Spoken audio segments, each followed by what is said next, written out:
Hello, learner. Welcome to Mr. Quickest Teaches. In this lesson, I'll be providing the character profile and traits for Auntie Ifeoma from Chimamanda Ngozi Adichie's novel Purple Hibiscus. My analysis will be especially helpful for those writing either the GCSE or IGCSE. It will also be helpful for any other kind of learners. Maybe you've read the novel and you want to have like a detailed analysis for Auntie Ifeoma from the novel. Let's dive in.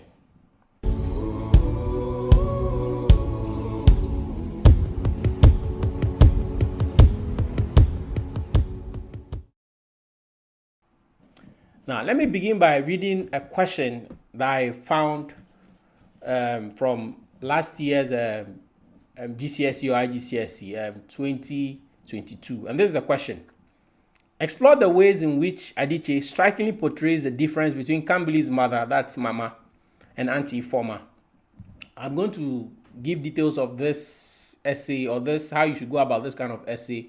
In fact, there's a sample essay that is part of the course on my website. So you can look at that as well, but I'll talk about them as I analyze the character of Auntie Ifeoma. Now, there are multiple things that we're going to see about Auntie Ifeoma. In fact, on my paper here, I have about 6 character traits. There are more, there could be more, but then I think that these are like the key ones from the novel. So the first thing I saw was Auntie Ifeoma is presented as someone that is very jovial and loves to laugh. And then the second thing is Auntie Ifeoma has like an unconventional, or you can describe her as someone that's unconventional, open-minded, or tolerant Christian. So that's the kind of Christianity that she practices. The third is Auntie Ifeoma is fierce and bold. The fourth is Auntie Ifeoma has a modern or contemporary view of the role of women in society. Now, this is very important when you begin to talk about, you're analyzing the character trait or you're comparing her to Mrs. Achike or Kambili's mother, for example. And then the fifth thing is that Auntie Ifeoma was a very liberal but disciplined and no-nonsense mother to her children. And then the final point is Auntie Ifeoma has a very loving relationship with her father, Papa Nuku. And then after that, I'll talk about the relationship between Auntie Ifeoma and Mrs. Achike. Now, let me begin by talking about her, how Kambili presents her to us, to the reader. Auntie Ifeoma is the younger sister of Chief Eugene. That's Papa Kambili's father, and the aunt of the narrator Kambili and her brother Jaja. She is also a member, the mother of Amaka, Obiora, and Chima. So she has 3 children. Now, another important thing about Auntie Ifeoma is where she works. We are told that she's a lecturer at the University of Nigeria in Nsukka. We are going to see why that's an important point as well. Now, as a widow, she has to fend for her 3 children alone. Kambili reveals that Auntie Ifeoma filled the room. That's how she describes her. Auntie Ifeoma is also an embodiment of the modern woman. So that draws from her profession as a lecturer. And we're going to see, for example, that when Mrs. Achike or Mama would speak to her Auntie Ifeoma, especially about concepts like divorce or, separating from your husband or being a widow or women getting married, we see that Mrs. Achike constantly refers to Auntie Ifeoma as someone who has something called university talk. So it's like she talks like a modern woman. There are multiple evidence. You see, that's one of the points I've spoken about. There are multiple evidence of that in the novel. She also has a great sense of humor. Auntie Ifeoma has a great sense of humor, but fiercely defends what she believes. So she's like somebody who can laugh, but then she's also somebody who, when she holds on to an idea or something, she follows it through. It is in her house in Nsukka that Jaja's defiance takes root and Kambili learns to speak for herself. So Auntie Ifeoma is a very, very critical and important character in the novel. It is her that sort of encourages Jaja and talks about, we'll talk about that when she talks about defiances like marijuana, for example. And how Jaja got his name. It's Auntie Ifeoma that reveals this to us as she's talking to Jaja, that makes Jaja realize that maybe I ought to stand up for my father and also defend my mother.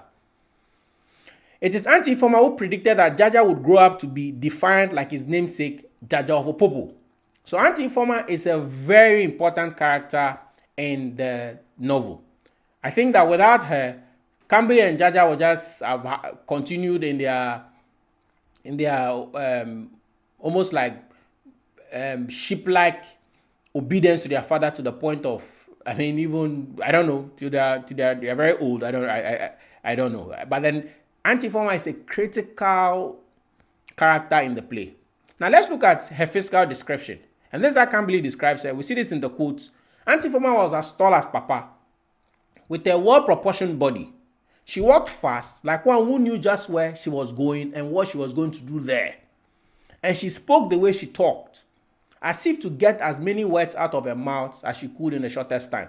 So Kambili talks about Auntie Ifeoma as someone that is quite tall and well-proportioned. So in my mind, I imagine like a woman who has like formidable presence.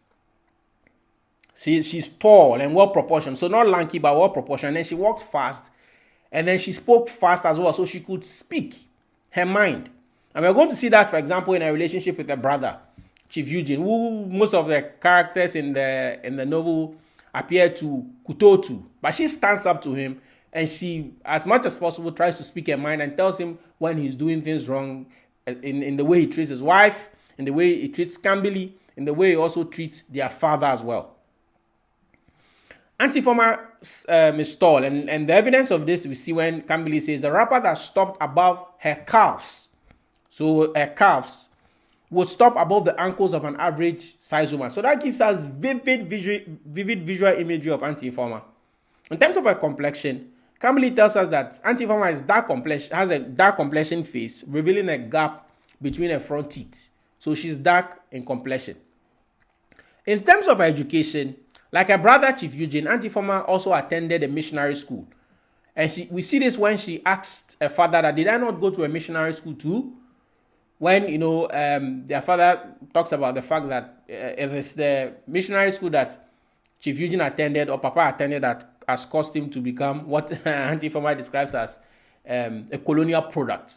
But she's also saying that I also attended the same school. So in her mind, it's an individual decision. Now, the first trait I want us to talk about with Auntie Ifeoma is that she is jovial and loves to laugh. So the first thing that Kambili reveals about Auntie Ifeoma is the uniqueness of her laughter and her love for laughing. And we see that in the quote, her laughter floated upstairs into the living room where I sat reading. I had not heard it in 2 years, but I would know that cackling, hearty sound anywhere. So Kambili describes Auntie Ifeoma's laughter as something that is cackling and hearty. So it creates the impression that it comes from a soul, her inner recesses. And she's someone that is quite jovial and loves to laugh. And we see that her children also love to laugh. And when Kambili and Jaja visits in Soka, Auntie Ifeoma prays for laughter. And she laughs and she allows the children to speak. And all of these things create a very indelible impression on Jaja and Kambili. And they realize that there's something dysfunctional about their home. Kambili describes Auntie Ifeoma's laughter thus. She says that cackling, hearty sound. So there are multiple times that Kambili makes that point, that Auntie Ifeoma's laughter is cackling and hearty. Auntie Ifeoma's joviality is also seen when she talks Kambili's breasts. So when she visits their house in Aba, and she meets Kambili, this is what Kambili says. She reached out and pulled my left breast. Look how fast they are growing. So she's quite jovial with Kambili and free with Kambili. And then Kambili says that it's not something that she's used to. But we see Auntie Ifeoma's joviality in the way she interacts with Kambili, unlike a father that is very strict. Additionally, when Kambili told Auntie Ifeoma that Jaja was unwell, because around that point it was almost Christmas, and she asked, "Where's Jaja?" Kambili told her that, "Oh, Jaja is unwell." And Aunt declared that he be waking up so she could cure his headache.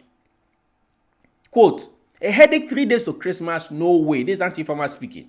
"I'll wake him up and cure that headache." Auntie Ifeoma laughed. So we see here that she's jovial and she has like this, very pleasant disposition that allows people to be free with her. Auntie Ifeoma also laughed as she described how the village women steal meat while cooking. She told Mrs. Achike to leave the wives of, quote, our umunna to take care of themselves because they usually help themselves with the goodies they prepared when no one was looking. And we see that in the quote when she says, after all, they are all here to take from you, to wrap meat in banana leaves when nobody is looking and then sneak it home. Auntie Ifeoma laughed. So that's a constant refrain that we hear. Auntie Ifeoma laughed. Auntie Ifeoma laughed. So her joviality and her laughter is key.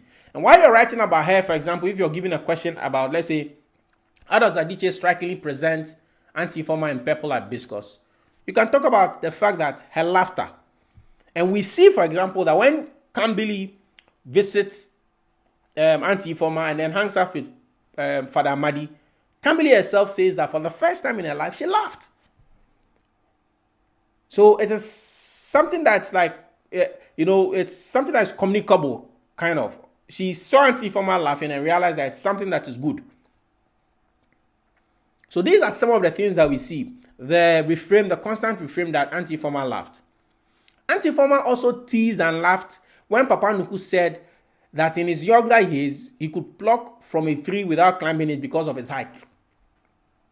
And we see that in the quote, I plucked Icheku from the trees by just reaching out high. I did not need to climb. So that's Papa Nuku speaking. And then Auntie Ifeoma says, of course, Auntie Ifeoma said, laughing again. And then she now says, and could you not reach out and touch the sky too? She laughs so easily, so often. Hello, learners. I hope you've enjoyed the lesson so far. This is a sample analysis of the novel Purple Hibiscus by Chimamanda Ngozi Adichie. The complete course contains video analysis of the characters, settings, themes, conflicts, etc. To access the full analysis, purchase the entire course at mrquakersteaches.com. Find the purchase links in the description below. See you in class.